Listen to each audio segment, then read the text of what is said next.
Good evening. I'm Brian Haggerty, Chair of the Board of Trustees for the El Paso Community College. This is a regular board meeting for July 26, 2023. Anyone that would like to follow along on the internet can go to YouTube and refer to www.youtube.com/user/goepcc. I want to call this meeting to order. Call a roll, Peter. Mrs. Robles. Here. Ms. Naheda. Here. Dr. Graham. Here. Ms. Sanchez. Here. Mr. Haggerty. Here. And we have two trustees that will not be present, Mr. Uxer and Ms. Pena, this evening. Would everybody please stand and do the Pledge of Allegiance?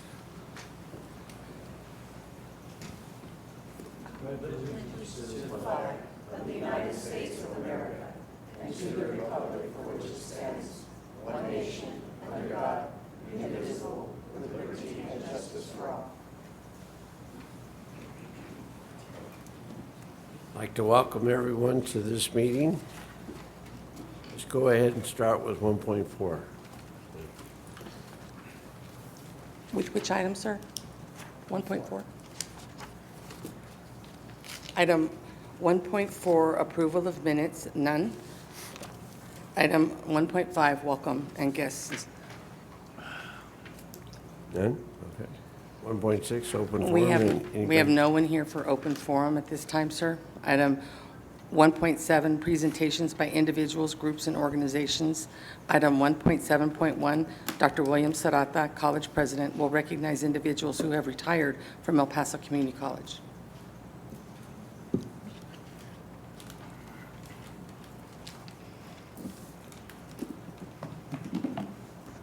Judge Harity and members of the board, I'm going to recognize Dean Gail Meager and her 15 years of service at El Paso Community College.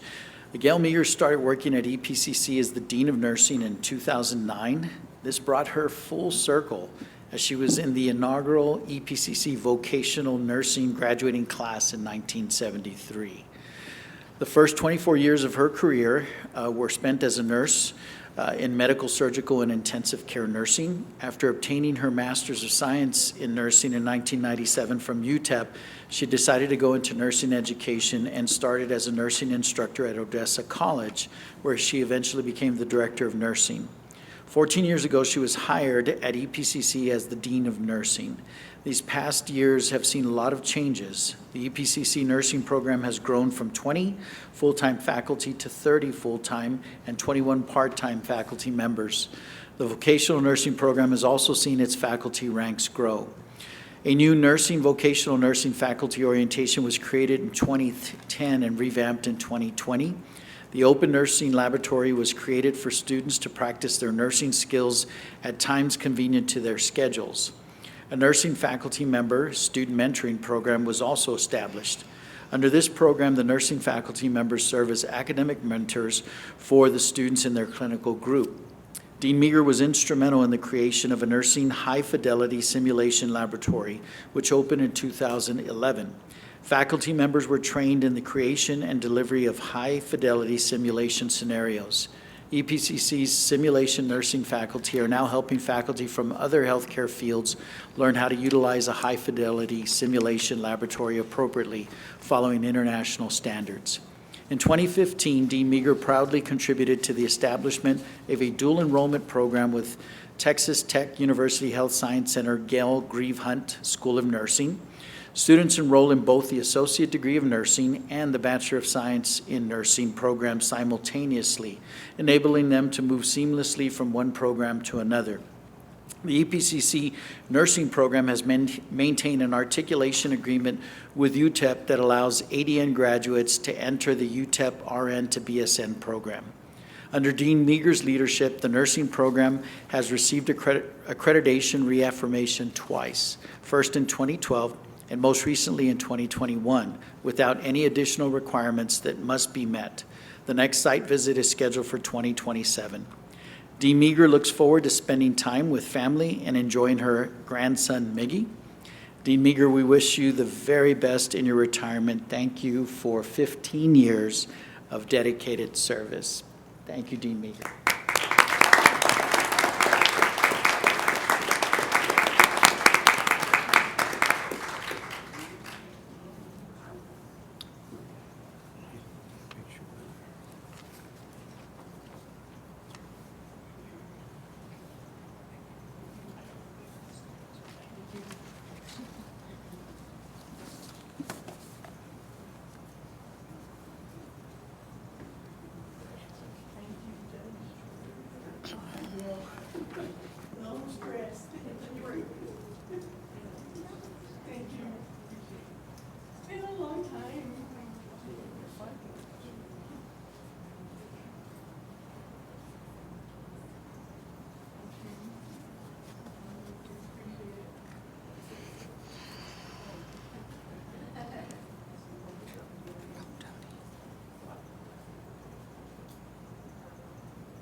Appreciate it. You've been so kind to everybody.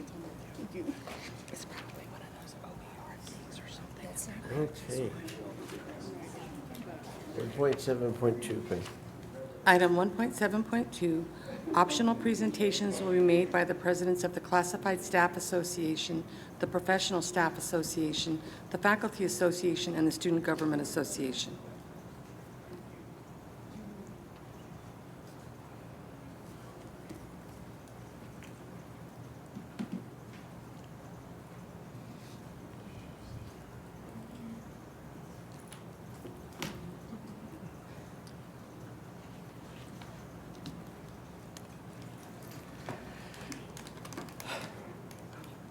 Members of the board, Mr. President, Vice Presidents, Deans, guests, live and on the net. According to Senate Bill 18, the tenure bill, and I quote, "Each tenured faculty member at the institution be subject to a comprehensive performance evaluation process conducted no more often than once every year, but no less often than once every 6 years after the date the faculty member was granted tenure.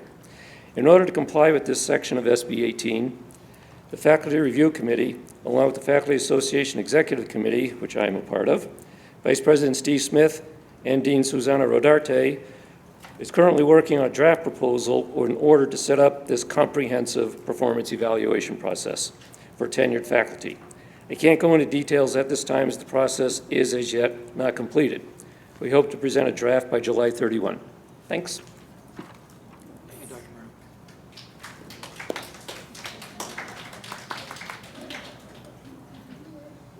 Anybody else? Ben?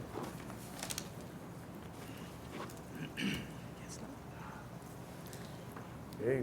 Item 1.8, communications. Item 1.8.1, discussion and review of data, statistics, policies, and general information related to El Paso Community College by the Board of Trustees. Item 1.8.1.1, Ms. Tony Badillo, Dean of Dual Credit and Early College High School Instruction, will present an annual update. Chair Haggerty and members of the board, as Dean Badillo approaches the lectern, obviously El Paso Community College has been at the forefront with dual credit and early college high schools. I've shared with the board that I know that there are other areas of the state and nation that may have more early college high schools. I've yet to see any that have more successful early college high schools. In addition, with the passage of House Bill 8, dual credit and early college high school students will now, those that are economically disadvantaged will be eligible for the financial aid for Swift Transfer Program, which the state will fund a dual credit and early college high school program. So her presentation is timely. Dean Badillo.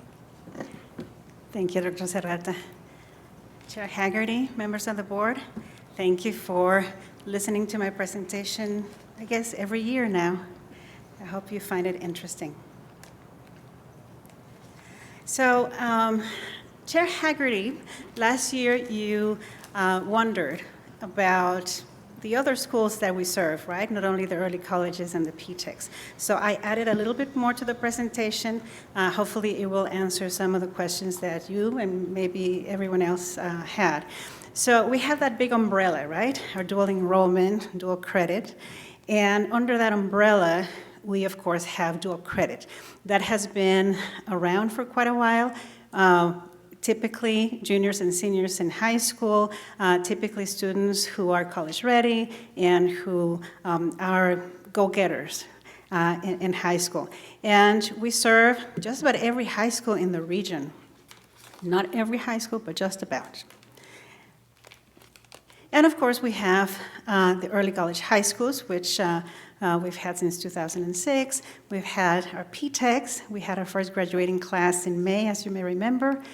And we have other early college programs. And I will talk a little bit about those, particularly Cathedral, and now the partnership that some schools have with Texas Tech School of Nursing, where students can complete all of the prerequisites in high school through EPCC so that they can enter Texas Tech to pursue a bachelor's of science in nursing. So this is a snapshot of our high school enrollment through the years. That star in 2006 is when we had our first early college high school, and of course that grew significantly. We had a little bit of a drop, as you saw, in 2021. We started picking up again in 2022. This is fall enrollment. Well, in dual credit, we've had some decline, right? So the previous slide was really, let me just go back a little bit. This previous slide is all high school enrollment, right? Early college, PTEC, dual credit. So you can see how we continue in an upward trend. But if we look at dual credit enrollment only, we did have a significant decline. 1,806 students, fewer students between the fall of 2019 and 2022. Of course, pandemic.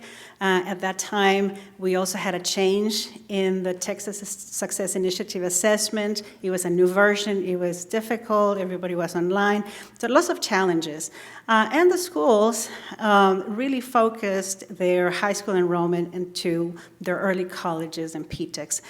We have been working really hard in these last couple of years, talking to every district, every high school, talking about data, the great indicator of success that dual credit is, and hoping to increase that enrollment. You may remember you approved the REPO grant, and one portion of it was we were able to hire dual credit advisors too, and they have been focusing on recruiting in the middle schools as well. So hopefully we won't see that arrow pointing down for much longer. So we reach high school students across the region. We serve 54 schools, of course, most of them public high schools, 38 of those. And we also serve public charter schools, 7, and hopefully very soon more as we have more public charter schools coming to the region. We also serve private high schools, 9 of them. Judge Haggerty, you had mentioned Cathedral, of course, is one of our largest private high schools in town. And we did have a partnership with Loretto for a long time, but in 2018, they decided that they were going to go the AP route rather than dual credit. But of course, we're always open to partnering with them if they choose to do dual credit again.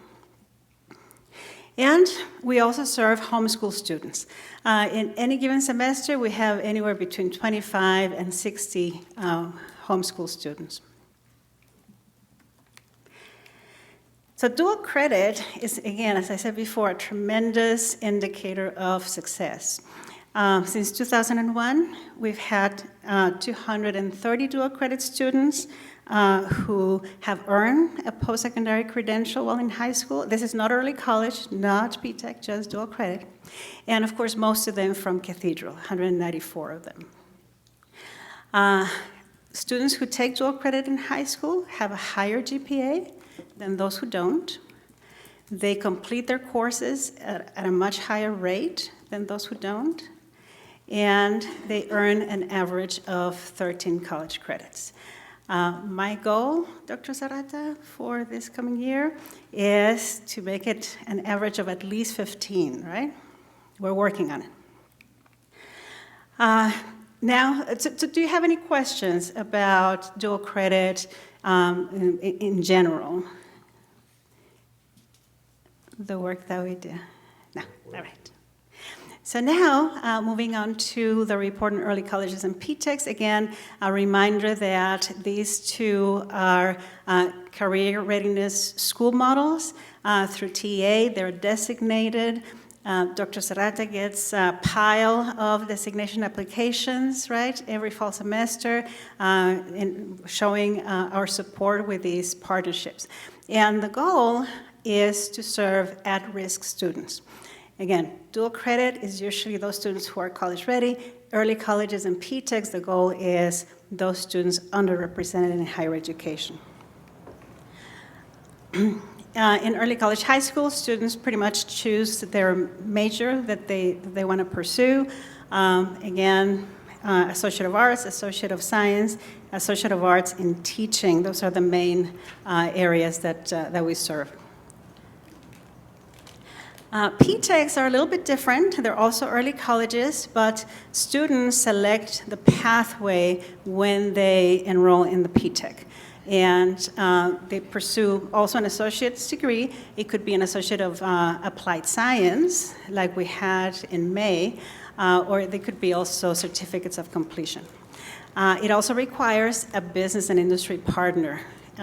Students have presentations, field trips, they have mentorships from those business and industry, and they connect with those possible employers.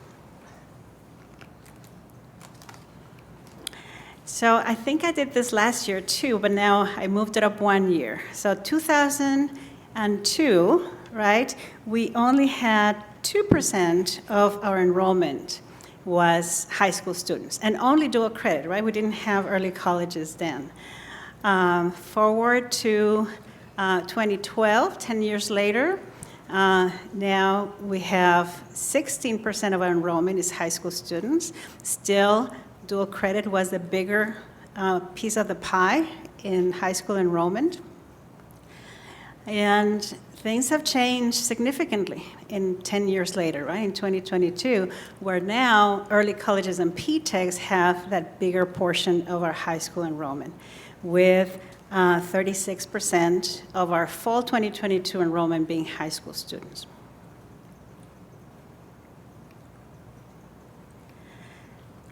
As I've mentioned before, early college high school students have been incredibly successful at EPCC. We had, since 2009, 5,894 students earn a post-secondary credential while in high school. We put an asterisk in 2009 because the students were supposed to graduate in 2010, but they graduated a year early. So this shows that those early graduates from Mission Early College High School. We did drop a little bit in terms of our graduation rate. If you remember, previous academic year, we had a 68.5 graduation rate. It dropped a little bit to 65.38 for this last academic year. Still, I think it's remarkable, right? And in spite of the challenges, students were able to complete their degrees at that rate. I attended a conference last week, and TA shared with us that the state average is 39%. So we are well above the state average. Former early college high school students have an EPCC graduation rate twice as high, this is important, twice as high as dual credit students, and 4 times higher than those who did not take college courses in high school. Again, tremendous achievement, right, for those students. Those who transfer to UTEP, as you know, we have a very close relationship with them, and we share a lot of data. So they tell us, right, those students are 3 times more likely to graduate from the university in 4 years, and they have a higher GPA and have they matriculate into graduate school at higher rates as well. So overall, right, whether it is our dual credit program or early colleges, great success for those students. So by 2024, next year, we will have 18 early college high schools and 21 PTECs partnering with 8 districts. So I'm going to try to go a little fast because we, again, have a lot. I'm going to try to go through this by district, but please, if you have any questions, please let me know. So with Canutillo ISD, we're going to have 2. One, of course, Northwest Early College High School. Dr. Tena and Mr. Clark lead that school. We've had so far 602 graduates. And we're going to open, well, if you approve the MOU on the agenda today, we will open Canutillo ISD P-TECH. The pathway for that P-TECH is criminal justice. And I want to thank Dean Kirby and Mr. Brockhoff, who helped us during the planning year. And they passed the baton to Dr. Tena, who is going to lead that P-TECH with a new principal, Ms. Marrufo, and assistant principal, Ms. Gray. So we will have the first graduates in 2027. With Clint, we have 4. Of course, Clint Early College Academy, we've had 495 graduates. Dr. Escamilla and Ms. Garza lead that school. And we had Clint P-TECH, who had their first graduating class this May with 8 graduates. It's a very small, if you remember. In fact, the second picture from the right on the top banner is that that ribbon cutting, right, for Clint P-TECH.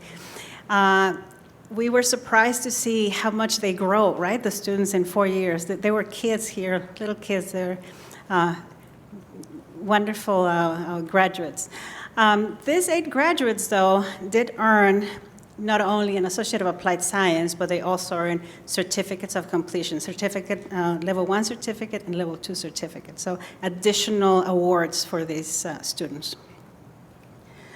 Horizon P-TECH, Dr. Pagel, and I mentioned Ms. Acosta. She has transitioned to another school, but for last year she was a principal. We will have the first graduating class in 2025. Their focus is cybersecurity. And Mountain View P-TECH, pre-nursing, Dr. Hajar, and again, Mr. Trejo, who is transitioning too, but he was leading that high school this last year. Again, 2025, we should have graduates. Again, the focus is pre-nursing and emergency medical technician certificate. With El Paso ISD, we have 11 schools. Of course, Trans Mountain Early College High School, very close to having 1,000 graduates. Terry Mann and Ms. Brinkley Lopez lead that school. And we have Burgess Early College High School, our first school within a school in the region. We've had 333 graduates, and now Dean Guerra, Mr. Iturralde, and Mr. Rivera lead that school. And here comes the P-TECHs. We actually have 4. I'm going to go kind of fast here. They all opened in 2020 and 2021, and we'll have graduating classes in 2025. So Coronado, El Paso, Franklin, and Jefferson. You see there the different pathways and the deans and principals that head that school. These are larger P-TECHs. These P-TECHs have close to 100 students in each cohort, so we should have quite a few graduates come 2025 just from these P-TECHs. Then the following year, in 2022, you approved 5 P-TECHs. Now with Andres, Austin, Bowie, Chapin, and Irvin. Again, we will have graduates in 2026. You can see there the deans that lead this effort. We have, and EPISD has done something interesting. They have tried to offer similar pathways in 3 different areas of the city, so that there's opportunities for those students who live nearby.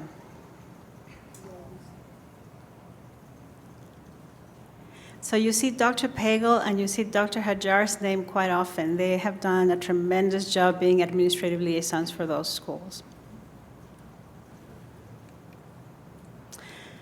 With Fairbanks ISD, we have 2 schools. We have Cotton Valley, Since 2010, they've had 320 graduates. Dean Villalobos, Mr. Rincon, and Dr. Aguayo lead that school. And we should have our first graduates of Fabian's P-Tech next year in diesel technology, Dr. Valerio, and again, Mr. Rincon and Dr. Aguayo leading that school. These are smaller cohorts, but again, very dedicated students in these areas.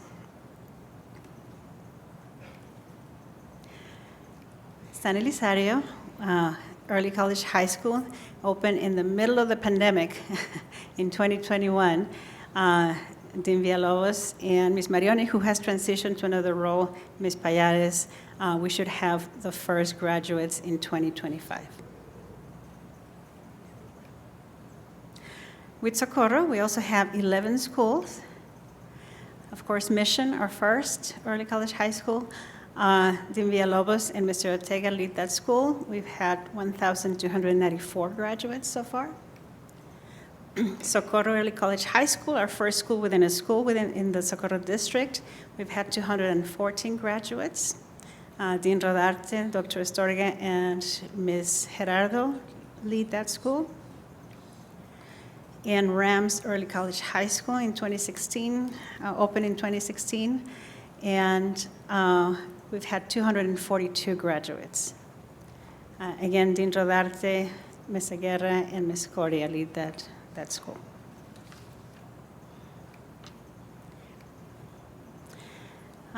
In 2017, we opened Trailblazers Early College at Americas High School. Dean Villalobos and now Ms. Torres and Mr. Gomez lead that school. We've had 217 graduates.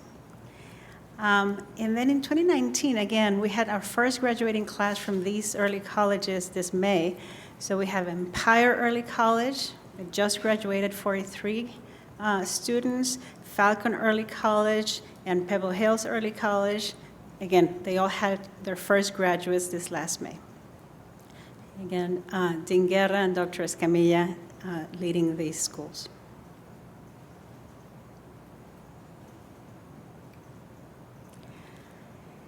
And in 2022, Socorro ISD, we partnered for the first P-Tech in that district.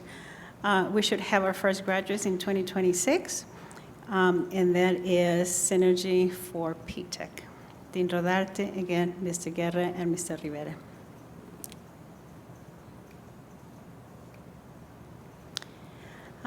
We opened last fall. We're going to open this fall Empire P-Tech, Falcon P-Tech, and Spartan P-Tech. Empire P-Tech at El Dorado, Falcon P-Tech at Eastlake, and Spartan P-Tech at Pebble Hills. All of these P-Techs, by the way, have a double pathway, right? They all have a teaching pathway and an additional pathway, like criminal justice, computer science, or business. Again, these are larger, 50 to 75 students in a cohort. So we should see, again, lots of students. Get ready for graduation come 2025, 2026. We have lots of students walking that stage. And we were approved for planning year for 2 more P-Techs with Socorro ISD. Those will open in 2024. That's Blazer P-Tech at Americas and Bulldog P-Tech at Socorro High School. Again, Dr. Pagel and Dr. Hajar have been incredibly busy working with these schools. Tornillo, Early College High School. Again, we should have our first graduates next May. Dean Kirby, Mr. Olvera, and Ms. Otero lead that school. Sleta, we have 5 schools. Valle Verde Early College High School with 792 graduates. Dr. Escamilla and Ms. Canava Flores lead that school. Parkland Early College High School, we had graduates, 118 graduates. Terry Mann leads that effort with Principal Salgado, and we were very sad to know that Mr. Ellsworth passed away in early July. He was a great, great partner. Isleta High School Early College Academy, that's my school, with 153 graduates. and Hanks Early College High School. Dean Meager was leading that school, and I understand Dean Guerra is going to take that over starting in the fall. Again, we should have graduates for this school in 2024 as well. So lots of new graduates next year. Finally, we have Isleta High School, Isleta ISD P-TECH. So this P-TECH, we started with a couple of pathways, and we had some graduates this last May, 5 graduates. We're switching gears a little bit starting in the fall and opening it up to students from the different high schools at YSD pursuing level 1 certificate in computer-aided design. So we should have quite a few more graduates from that P-TECH. So that finishes all 39. We almost got to 40. So first of all, I want to thank you. I want to thank Dr. Serrate for the very special honor of being awarded the President's Excellence Award. But I'm just the face, right? As you saw, there's a lot of people, all the deans who are administrative liaisons, and look at all these people who work very closely with our high school students. All of the EPCC counselors, right? Of course, led by Rene Chavez and Diana Medina. We have all the faculty liaisons. Every early college in P-TECH has a faculty liaison. Now, thanks to Dr. Mitchell, every high school has an assigned librarian, right? And these are the librarians that work closely with the early colleges and P-TECHs. Of course, my office, Olaya Cázares, S.P. Gomez, and Carmen Rodriguez, who are fantastic. They make me look good. And the other side of the coin, right? So we are instruction, but enrollment and registration, Dr. Maya's team, Dr. La Chica Chavez and her enrollment specialists. We have 2 instructional coordinators, Lorena Gonzalez and Sue Selk, and we do have an institutional committee, the Dual Credit Instructional Committee, that help us lead the effort for dual credit in early college. And we have my dual credit counselors. I'm very, very proud of this team. And as I mentioned before, through the grant, we have 2 dual credit advisors. And of course, everyone, right? So 36% of our enrollment is high school students. So that, IT, physical plan, just about everybody, right, works with to make sure that we are successful. So again, I want to thank everyone who helps me in this effort. And if you have any questions. I do. I see a lot of kids in truancy court, and we lose a lot of them between the 8th grade and the 9th grade. Do we have a program where we go into the 8th grade and let them know that this is what they're looking forward to? So in 8th grade, all of the districts, right, have information sessions for parents, for students, and where they present all of the different options for the students. And some of the options are early colleges and P-TECH. Some, of course, is mentioning dual credit. And some could be working with other academies within the high schools. It would be great, right, to have that transition. Not that you're doing enough already, but we lose a lot of kids between the 8th and 9th grade. Yeah. And I don't know if they've been exposed to this information. So this is presented again at all the middle schools. As I mentioned before, my 2 advisors are going to the middle schools, presenting and being engaged and talking to counselors and principals and students. I only have 2. Yeah, and of course, how many middle schools are there in El my Paso goodness. County? Oh, too many to count. I don't know. So what do we have to do to increase that from 2 to maybe 12 or 14 or? I don't know. I mean, So our recruitment office, right, Dr. Maya, they do a lot as well with elementary schools and middle schools. So this is an institutional effort, I think, to capture those students. yeah. Thank you. Thank Great you. job, by the way. Thank you. Thank you. Any other questions? No. All right. Thank you very much.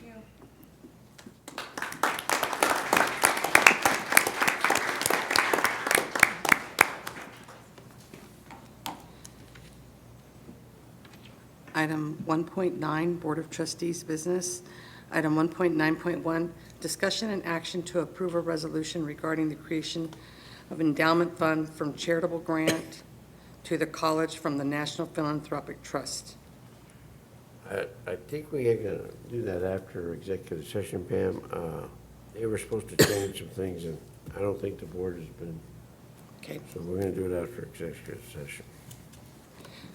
Item 1.9.2, discussion and action to authorize Dr. William Sarata or his designee to execute a letter of support and/or no objection on behalf of the college for an expansion of Foreign Trade Zone 68 to include locations within the El Paso County Community College District in El Paso County, Texas.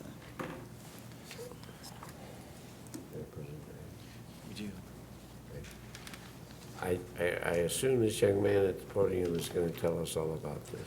Yes, sir. And Dr. Serrata, board, thank you for letting me come and make this presentation to you today. So we're looking to expand the boundaries of the current Foreign Trade Zone 68. I'm David Panko, Foreign Trade Zone Manager at the City of El Paso. And right now I have I have the other one up. Can we put up the other presentation real quick?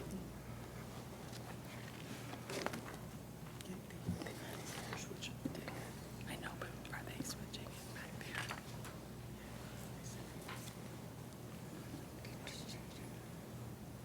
there? Not working. Yeah, I normally come and ask for minor boundary modifications. This one is an expansion of the foreign trade zone. And the FTZ, the foreign trade zone, exists to allow companies to save money, to grow their business, optimize their supply chains, create more jobs in our community.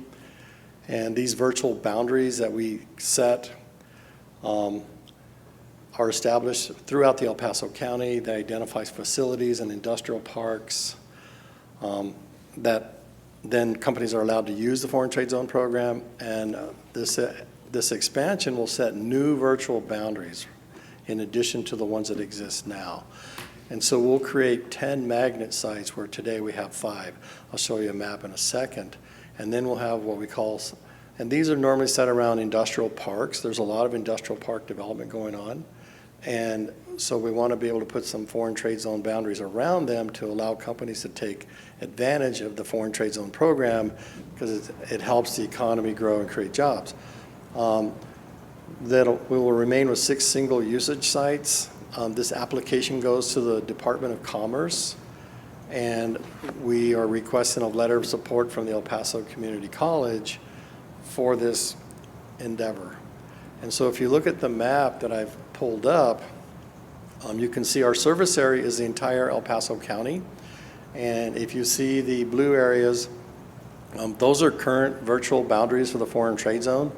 And the red areas are where the expansion is going to be. So we want to take our current 3,400 acres and expand it to 6,500 acres. About 2,000 of that 3,000 expansion is going to be at the airport. There's a lot of development going on. You saw the new Marshall Distribution Center come in. There's another company, land developer, Greenpoint, developing a lot of buildings out there. There's a lot of demand for getting access to the Foreign Trade Zone program. And you can see in other places over in the Lee Trevino area, up on Loop 375 in Montana, there's site number 19 coming down 375. Right there by Windermere is site 21. And then right on the corner of 375 and I-10, there's a lot of expansion. When you drive out there, you see all the cranes and all the new industrial complexes going up. A lot of the landowners and potential companies have given us letters of support saying we would like to be involved in the FTZ program. Please include this land, this industrial park into your expansion. And then down by the Zaragoza Bridge, we're doing expansion there. And also Horizon City has asked for a foreign trade zone magnet site out there as well, which is our site number 20. So these are all the areas that we want to grow the foreign trade zone boundaries. And then highlighted in yellow are some of the old current single user sites we're going to roll into the magnet sites. So these would be the magnet sites, the 10 magnet sites listed, and they're all on the map. And then these would be the remaining single usage sites. And so if I walk you through each one, site 1, you can see the airport. We want to add 2,100 acres to the current existing. So everything shaded in red is what is currently with foreign trade zone boundaries, and everything in blue is what we want to add to it. It's very strategically located with all the infrastructure for roads. Site 2 down by Zaragoza Bridge, there's El Paso Water Utilities land that they want to expand and build more industrial buildings and add that into that site 2. Site 3, you can see all the blue, and almost every one of those blue areas, when you go there, you can see cranes and buildings being constructed. Almost every single one of those buildings has a lease on it already. There's companies are moving in as fast as they can set up buildings. Site 17 used to be part of Site 2, the Zaragoza Bridge site, and it's way out on Alameda Avenue. We're going to create it as a site on its own, as a standalone. It's very near Clint. Site 18 used to be part of Site 3. It's very far to the west of the major contiguous area. So, and we've had a lot of growth in that area by Lee Trevino. So we want to make that a magnet site of its own. We're getting a lot of infill, a lot of companies coming in that want to expand into that area. Site 19 is up on the corner of Montana and 375. There's now industrial activity going on right there. There's some buildings being put up. So we want to pull that out of Site 3, which is way down on the corner of I-10 and 375. This is way up on 375 in Montana. It's not even near where Site 3 proper is, so we want to make it a magnet site of its own. So we're kind of restructuring our sites so they make more sense, as well as adding some new ones. This is the Horizon City Foreign Trade Zone magnet site that they've already given us their approval for that. It was a unanimous decision to bring them into the Foreign Trade Zone. And this is the one on 375 in Windermere. It's just to the north of Harmony School that's doing their development. And you can see plans where buildings are already planned. If you drive out there right now, buildings are going up. And this one, there's 2 magnet sites identified. There's one called the Kimley Horn expansion land and one called Socorro Logistics Center. Socorro did not want to include that into this, so we're not going to include it. We're only going to have the Kimley Horn. And that is what the expansion is all about. And so I'm requesting a support letter for our expansion.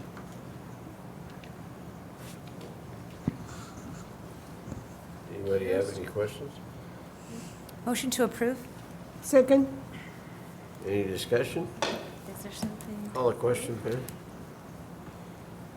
Mrs. Robles. Aye. Ms. Naheda. Aye.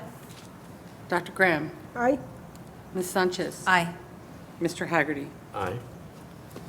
And item 1.9.3, discussion and action to authorize Dr. William Serrata or his designee to execute a letter of support and/or no objection on behalf of the college for the minor boundary modification of Foreign Trade 68 to include a distribution facility of Pegasus Logistics at 12291 Gateway Boulevard West, El Paso, Texas. Move to approve?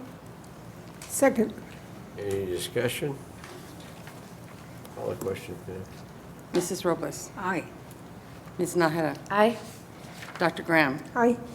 Ms. Sanchez. Aye. Mr. Haggerty. Aye. Thank you very much. Thank you, Mr. Thank you, Baker. sir.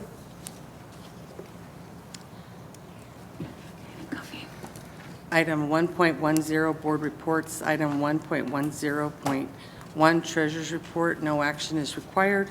Item 1.10.2, President's Report. Item 1.10.2.1, Dr. William Sarata, College President, will update the Board of Trustees and audience on recent events that have transpired at El Paso Community College. Chair Haggerty and members of the board, I'm pleased to report that the Southern Association of Colleges and Schools Commission on Colleges, or SAC-COC, has announced the college's reaffirmation of accreditation without sanctions or any findings. I will remind the board that as part of the comprehensive reaffirmation process, SAC-COC visiting teams were composed of administrators and faculty members from peer institutions who evaluated EPCC. All institutions accredited by SAC-COC are required to undergo a comprehensive and rigorous review every 10 years. The SAC-COC Board of Trustees reaffirmed accreditation to EPCC without sanction or finding during their June 15, 2023 meeting, and the college received formal notice of the reaffirmation in a letter dated June 29, 2023. The process assesses all aspects of the college, including academic programs, student services, and finances. Kudos to Dr. Penley and her team for their time and expertise in ensuring compliance with the accreditation standards. I would also like to thank all of our faculty and staff for their commitment to the continuous improvement process and maintaining all accreditation standards. I want to congratulate Dr. Christian Servin, an associate professor of computer science who was one of 10 people worldwide to receive a 2022 Outstanding Engineer Educator Award from the Institute of Electrical and Electronic Engineers. He earned the award for his many academic, professional, and inspirational achievements last year. Congratulations, Dr. Servin. Ms. Angeles Vasquez and Dr. Julie Penley have completed the Data Equity Fellowship, a new collaboration between the Northwest Commission on Colleges and Universities and the Southern Association of Colleges and Schools Commission on Colleges. The fellowship is a 12-month program centered on best practices for collecting and interpreting data, transparency in data decision-making, use of data to improve programs and services aligned with the institution's mission and strategic plan, all while ensuring a continued focus on serving all students. Congratulations to Ms. Vasquez and Dr. Penley for completing this fellowship. The EPCC Police Department and the Office of Emergency Management held a challenge coin ceremony to recognize members of the Safe Campus Task Force, the vaccination team, the police department, and the Emergency Management Task Force for service that went above and beyond in response to the COVID-19 pandemic. Honorees were presented with a challenge coin, which is a tradition from the military and law enforcement to recognize hard work and excellence. Kudos to Mr. Hector Padilla and Chief Jose Ramirez for organizing this ceremony to recognize the hard work of our faculty and staff. Thank you, Mrs. Robles, for attending. The annual Service Learning School Store, in partnership with the El Paso Community Foundation, provided backpacks filled with school supplies to 1,200 students at elementary schools around the area. This effort ensures that students are prepared with the supplies they need to start the school year. The children earned play money to shop for their supplies by visiting informational booths and participating in campus tours.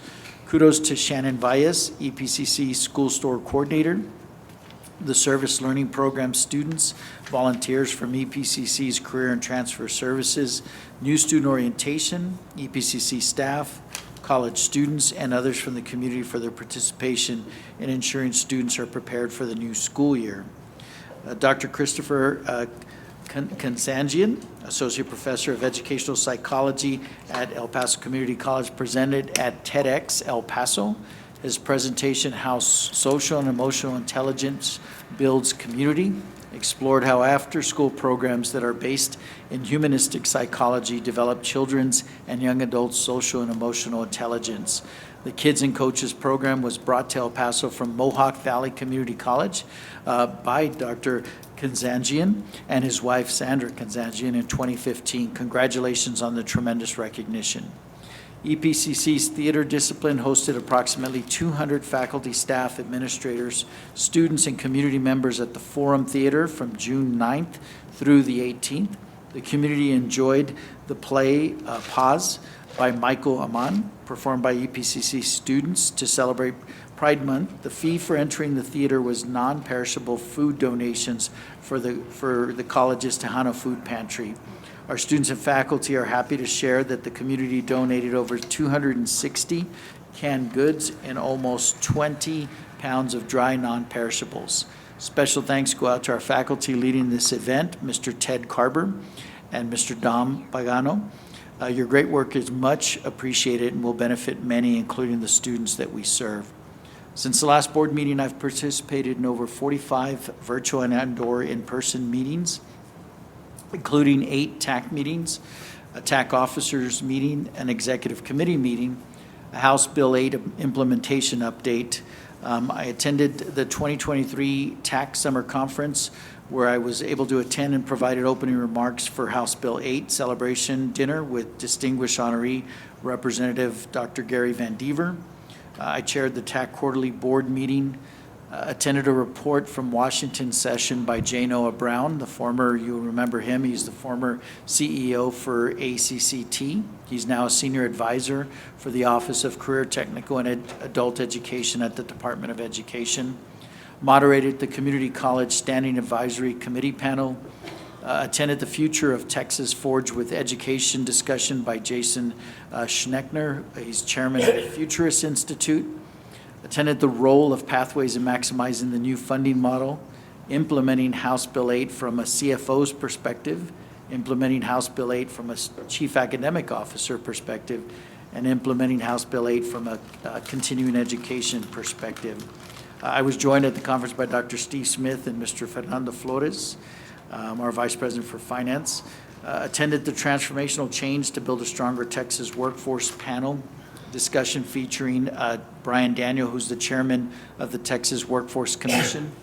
Moderated a CEO-only discussion with Commissioner Harrison Keller. Attended the Funding for the Future of Texas discussion and a conversation with Dr. Bale Whelan, SAC-COC president, and provided comments for the retiring, or at least we thought retiring, ACCC Chancellor and former EPCC President, Dr. Richard Rhodes.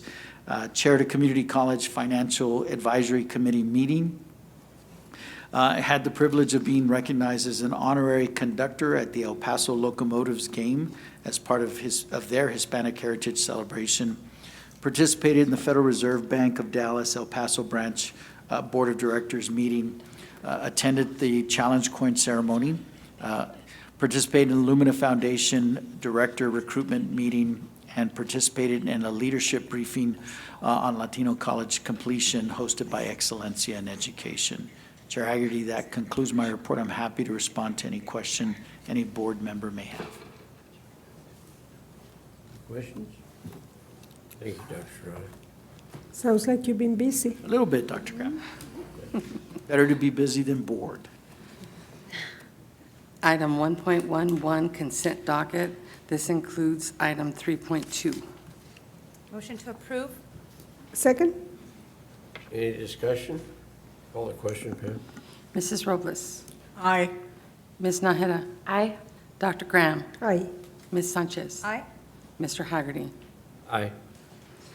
Section 2, Administration, item 2.1, CAK, TASB, Local Appropriations and Revenue Sources Investment Policy is presented for second reading and approval. Move to approve 2.1 and 2.2. Second? And go ahead and read 2.2. Item 2.2, CT and FFE TASB local policies are presented for second reading and approval. There's Is already there a any motion. discussion? Call the two questions, Pam. Mrs. Robles. Aye. Ms. Naheda. Aye. Dr. Graham. Aye. Ms. Sanchez. Aye. Mr. Hagerty. Aye. Section, item 2.3, TASB, CDB TASB local policy is presented for first reading and information. No action is required. Section 3, personnel. Item 3.1, discussion and action to approve full-time staff and faculty recruited in positions funded by the institutional budget. Move to approve. Second? Any discussion? Call the question, Pam. Mrs. Robles. Aye. Ms. Naheda. Aye. Dr. Graham. Aye. Ms. Sanchez. Aye. Mr. Haggerty. Aye. Item 3.3, information items, resignations, and retirements. No action is required. Section 4, financial services. Item 4.1, discussion and action on the approval of a one-year campus-wide support agreement with Oracle America Incorporated in the amount of $761,066. Move to approve. Second. Any discussion? Call the question, Pam. Mrs. Robles. Aye. Ms. Naheda. Aye. Dr. Graham. Aye. Ms. Sanchez. Aye. Mr. Haggerty. Aye. Item 4.2, discussion and action on the approval of contracts with several purchasing cooperative awarded vendors for the district-wide purchase of office products in an amount not to exceed $750,000. Move to approve 4.2 and 4.3. Second. Read 4.3, please.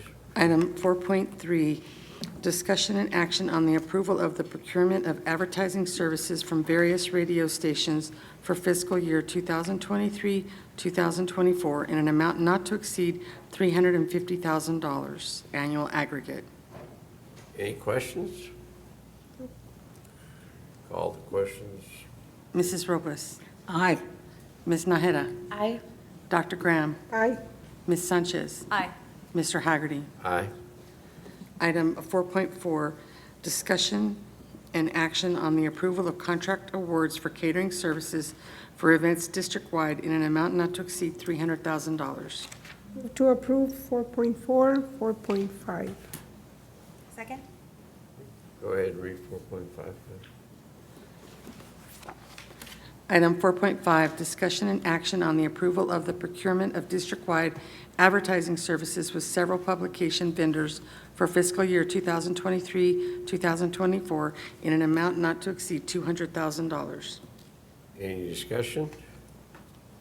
Call the question, Pam. Mrs. Robles. Aye. Ms. Naheda. Aye. Dr. Graham. Aye. Ms. Sanchez. Aye. Mr. Haggerty. Aye.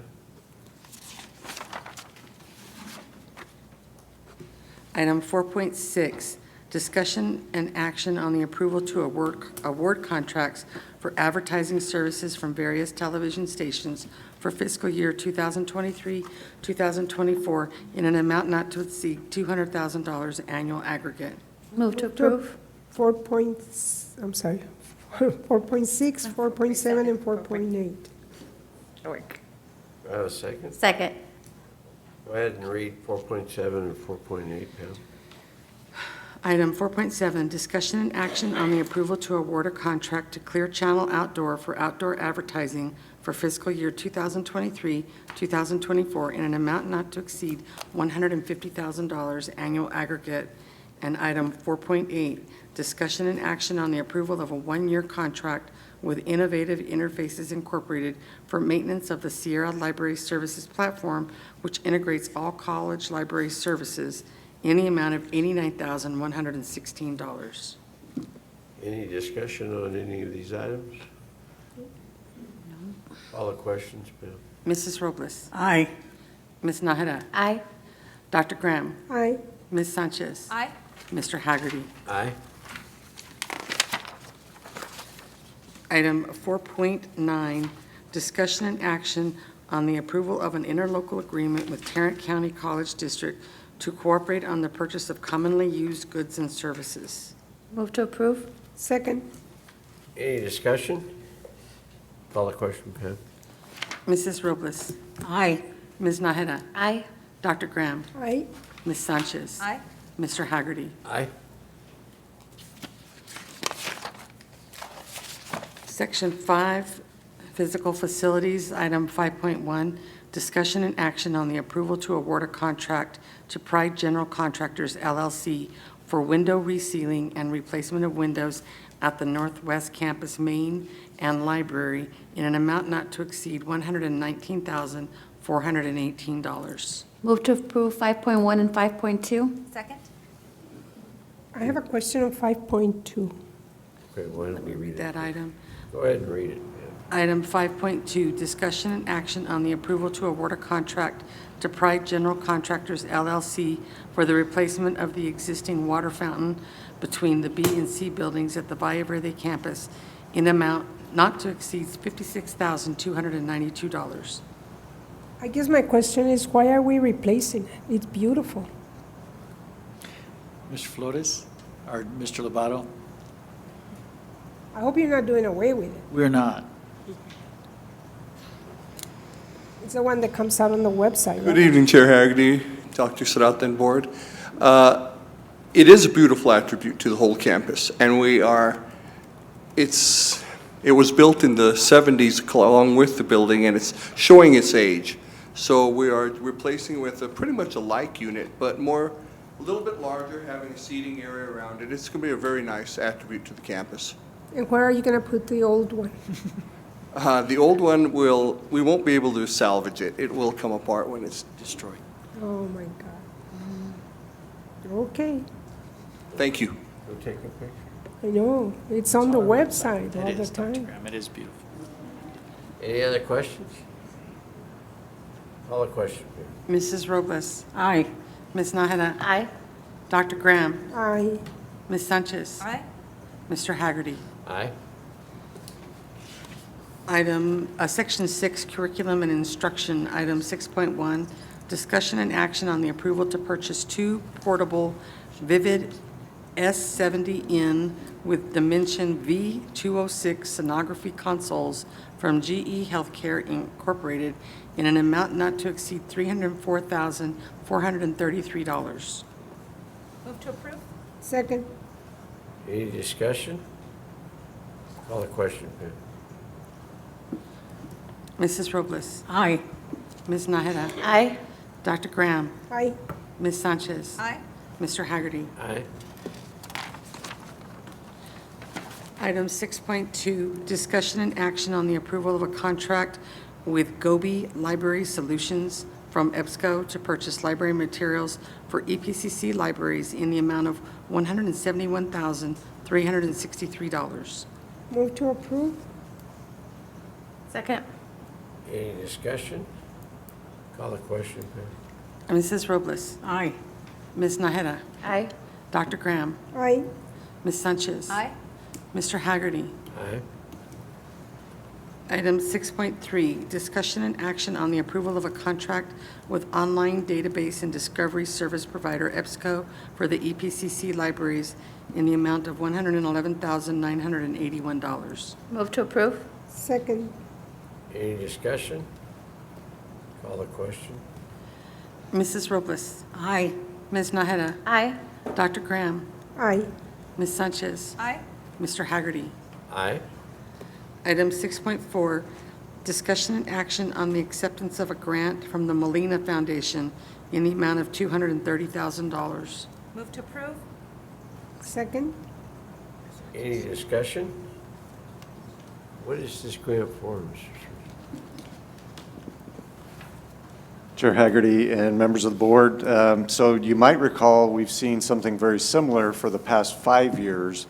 Our head librarian out at the Northwest Campus, Ms. Laura Lee Ambrose, has been very successful in obtaining books for the library out there. You might recall her picture on one of the presentations standing with a warehouse full of books. This is the 5th year, as I understand it, that we've been receiving the same donation from the Molina Foundation. Good. Tell her to keep up the good work. I'm sorry, I didn't hear you, Judge. Tell her to keep up the good work. She is here if you want to tell her yourself. Laura Lee, can you stand up? Have her stand up. Thank you, ma'am. Thank you very much. And I'd be remiss not to recognize Dr. Paula Mitchell as well, who oversees the libraries district-wide.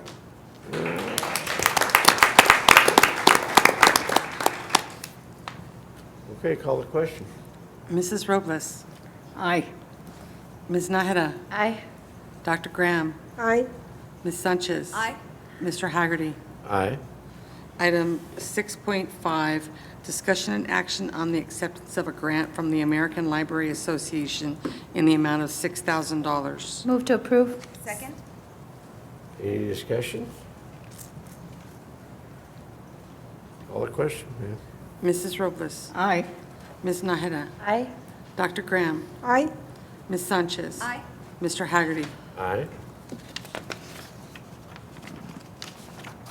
Item 6.6, discussion and action on the approval of the Canutillo ISD Criminal Justice PUTEC Academy Interlocal Agreement. Move to approve? Second? Any discussion? Call the question, ma'am. Mrs. Robles? Aye. Ms. Naheda? Aye. Dr. Graham? Aye. Ms. Sanchez? Aye. Mr. Haggerty? Aye.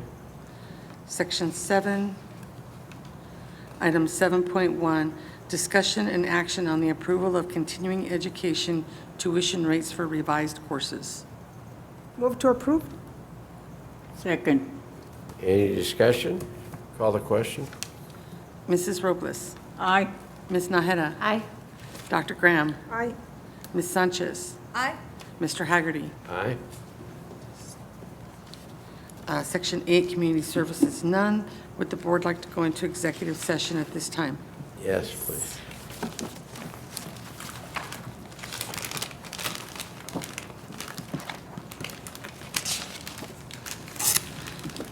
Executive and closed session. The Board of Trustees may conduct an executive or closed session pursuant to Chapter 551 of the Texas Government Code for one or more of the following reasons: consultation with its attorneys, to seek or receive legal advice or consultation regarding pending or contemplated litigation, or for any purpose authorized by law, discussion about the value or transfer of real property, discussion about a prospective gift or donation, consideration of specific personnel matters, discussion about security personnel or devices, or discussion of certain economic development matters.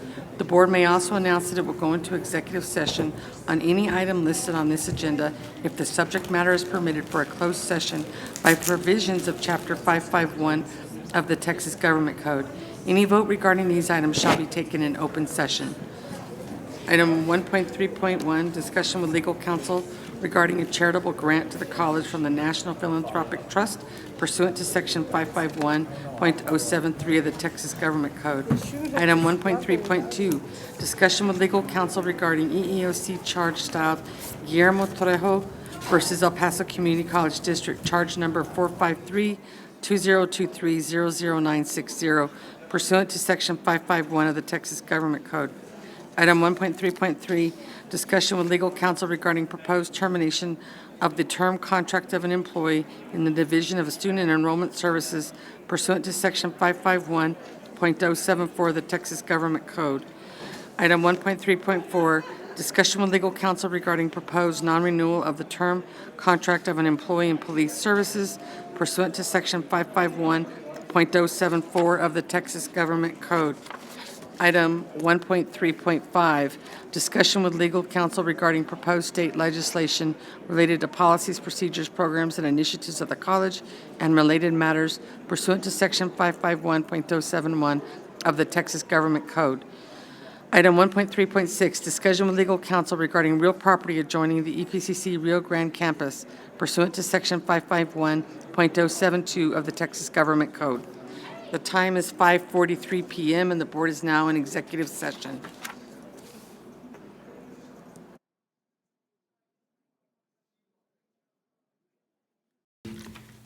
Okay, we're back from executive session. Go ahead, Pam, and read the items that we discussed. Okay, item 1.9.1, discussion and action to approve a resolution regarding the creation of endowment fund from the charitable grant to the college from the National Philanthropic Trust. No action.